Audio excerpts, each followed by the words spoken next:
మహాన్యూస్ పై దాడి చేయడాన్ని ఖండించారు సిపిఐ సీనియర్ నేత నారాయణ. మీడియా దాడి హేయమైన చర్యగా అభివర్ణించారు. తెలంగాణ ఉద్యమానికి ఊపిరి పోసిన మీడియాపై దాడి చేయడం ప్రజాస్వామ్యానికి వ్యతిరేకంగా వ్యవహరించడమేనని అన్నారు. అలాంటి వార్తా సంస్థలపైన దాడి చేసేటువంటి నీచపు ఆలోచన టీఆర్ఎస్ కూర్చొని తెలియదు. మహాన్యూస్ పైన టీఆర్ఎస్ వాళ్ళు దాడి అనేది చాలా ఆహ్లాదకరం. ప్రజాస్వామ్యంలో ఈ మీడియా అనేది చాలా ఇంపార్టెంట్గా చేస్తారు. టీఆర్ఎస్ ఉద్యమానికే ఊపిరి ఏదైనా ఉంటే ఇది వార్తా సంస్థలే.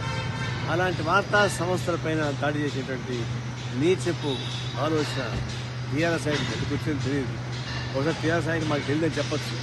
ఇప్పుడే టీఆర్ఎస్ నాయకు అర్జెంటుగా మహాటీవీ కలిసి మీరు మా వాళ్ళు చేసిన తప్పు అయినా ఒప్పుకోవాలి, లేకపోతే మా వాళ్ళు కాదని చెప్పుకోవాలి. అది చేయకుండా మీరు మౌనంగా ఉంటే మీరు కూడా ప్రజాస్వామ్యాన్ని కూలి చేయడంలో భాగమే.